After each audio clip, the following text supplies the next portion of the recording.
যে আজি আমাৰ কাৰ্বিসকলৰ খিলঞ্জীয়া ধৰ্মীয় বিশ্বাস সংহাৰীসকলে ইয়াত একেলগ হৈ এখন ধৰ্মীয় সভা অনুষ্ঠিত কৰিছে।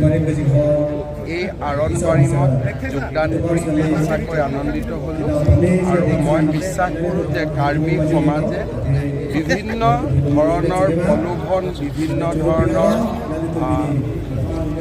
পৰিৱেশত সৃষ্টি হোৱা বিভিন্ন ধৰণৰ ভাবুকিৰ পিছত কাৰ্বিসকলৰ পৰম্পৰাগত লোকবিশ্বাস আৰু ধৰ্ম তেওঁলোকে জীয়াই ৰাখিব আৰু এই ধৰ্মসমূহৰ মাজত বা এই সংহাৰী ধৰ্মৰ মাজত লুকাই থকা বিভিন্ন দাৰ্শনিক আৰু বৈজ্ঞানিক দিশসমূহ তেওঁলোকে গৱেষণা কৰি বিশ্বৰ বৰসভালৈ লৈ যোৱাৰ বাবে চেষ্টা কৰিব। অহা 17 তাৰিখে কাৰ্বি যুৱ মহোৎসৱৰ সোণালী জয়ন্তী অনুষ্ঠান হ'ব। এই সোণালী জয়ন্তী অনুষ্ঠানত ভাৰতৰ ৰাষ্ট্ৰপতি শ্ৰীমতী দ্ৰৌপদী মুৰ্মু মহামহিম ডাঙৰীয়ানী আহি উপস্থিত হ'ব। সেই সম্পৰ্কেও আয়োজন সম্পৰ্কেও আলোচনা কৰাৰ বাবে মই আজি দিশলৈ আহিছোঁ। কাৰ্বি আংলং স্বায়ত্তশাসিত পৰিষদে বিভিন্ন ডেভেলপমেণ্ট কাম আজি সমাপন কৰিছে। বিশেষকৈ 3000 আসনযুক্ত যিটো অডিটৰিয়াম খুব ধুনীয়া হৈছে। এই কামবিলাকো মোৰ শুভ উদ্বোধন কৰাৰ আজি সৌভাগ্য।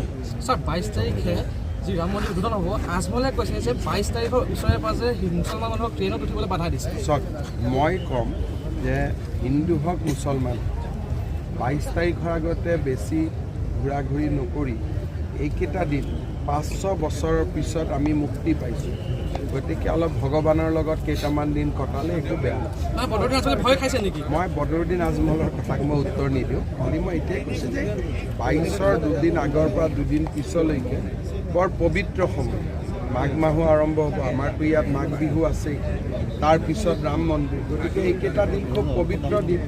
যিমানে আমি ভগৱানৰ লগত নিজক একে কৰিব পাৰোঁ সিমানে আমাৰ সকলোৰে কাৰণে মংগল।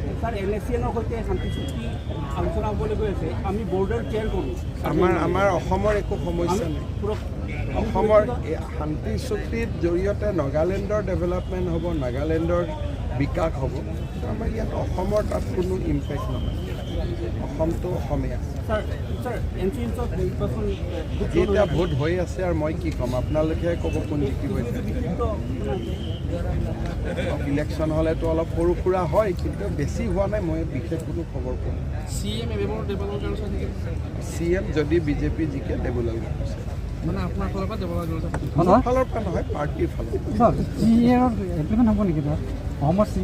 CAটো কেতিয়াবাই সংসদত পাছ হৈ গ'ল।